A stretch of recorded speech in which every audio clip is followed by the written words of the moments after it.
At 3 in the morning on November 11, 2022, a 30-year-old signed a bankruptcy petition in the Bahamas.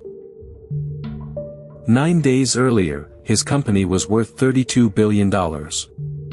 His personal fortune had peaked around $26 billion.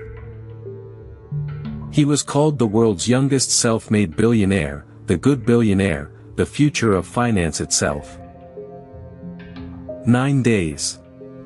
No war, no hack, no market crash erased it. Nothing outside the building touched it at all. The fastest destruction of paper wealth in modern business history started with a single leaked spreadsheet.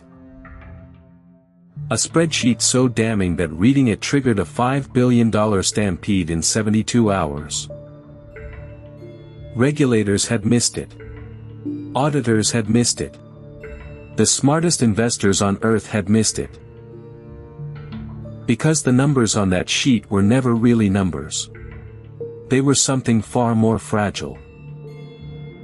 It sits at the heart of every market you own a piece of. And FTX built an empire out of it. To see why, you have to understand what FTX was actually selling. Because it was never the crypto. Sam Bankman-Fried studied physics at MIT, then traded at Jane Street, a firm famous for hiring certified geniuses. He belonged to a movement called effective altruism. The pitch: earn billions, give them away, save the world with math. In 2017 he found a glitch: Bitcoin cost more in Japan than it did in America. His fund, Alameda Research, wired millions across the Pacific and printed money on the Gap. In 2019 he built his own casino, FTX, an exchange promising to be the safest place in crypto. The product was not the exchange. The product was him: cargo shorts, messy hair, video games during billion-dollar meetings. Tom Brady signed on. Steph Curry signed on. Larry David told the Super Bowl audience, "Don't miss out." An NBA arena wore the logo. Every major league umpire in America wore the patch on his chest. In January 2022, the smartest money on earth valued the company at $32 billion. Congress invited him to explain how crypto should be regulated. But the empire had a twin, and the twin had a privilege. Here is the machine, and it is almost elegant. FTX invented a token called FTT, a coupon for its own casino. FTX could mint FTT at will. And Alameda, Sam's private trading firm, held billions of dollars of it as assets. The token was valuable because FTX was valuable. FTX was valuable because look how much Alameda holds. A perfect circle. Lenders wired real dollars against that collateral the borrower's own sister company could print more of at midnight. And Alameda had one more privilege: a secret backdoor built into FTX's own risk engine. Every other trader was liquidated the moment bets went bad. Alameda was exempt, with a bottomless negative balance. The bottom of that bottomless account was roughly $8 billion of ordinary customers' deposits. The money bought a $30 million penthouse in the Bahamas where the whole leadership lived together.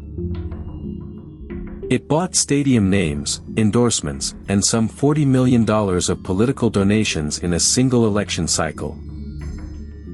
None of it was hidden with cunning. It was a bet that nobody would ever look at the sheet. On November 2nd, somebody published it.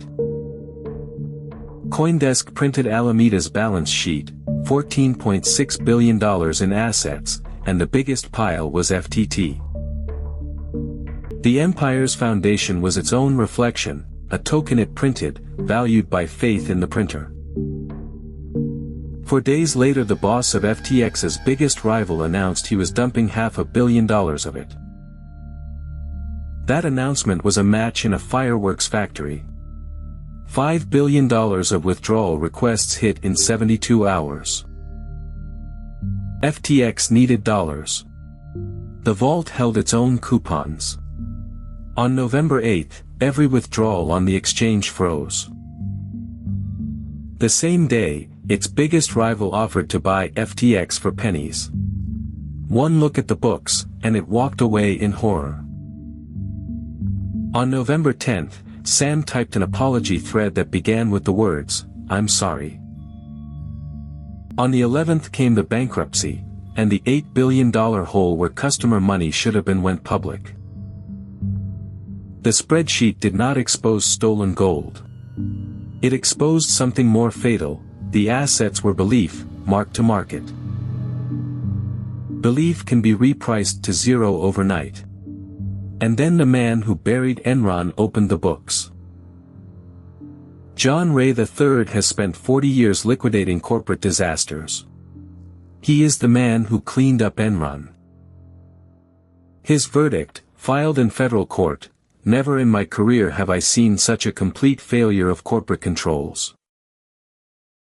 A $32 billion company with no board, no chief financial officer, no complete list of its own bank accounts. Alameda tracked its billions on small business software, and million-dollar expenses were approved with an emoji in a chat. The genius costume and the missing controls were the same fact, wearing two different disguises. In October 2023, a jury heard it all. Deliberation took about 4 hours. Guilty on all 7 counts. In March 2024 he was sentenced to 25 years in federal prison. The court ordered $11 billion forfeited, the donations, the properties, the image, clawed back piece by piece. The autopsy looked complete: a fraud, a verdict, a sell. Case closed, cause of death recorded.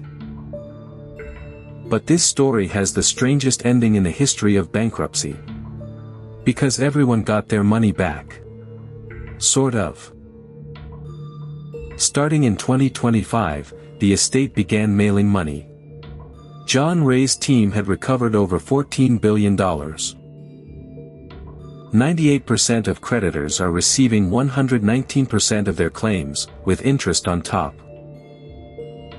Read the fine print. Claims were frozen at November 2022 prices, Bitcoin near $17,000. By the time the checks arrived, Bitcoin had roughly quadrupled. Customers were made whole in dollars that missed the rally.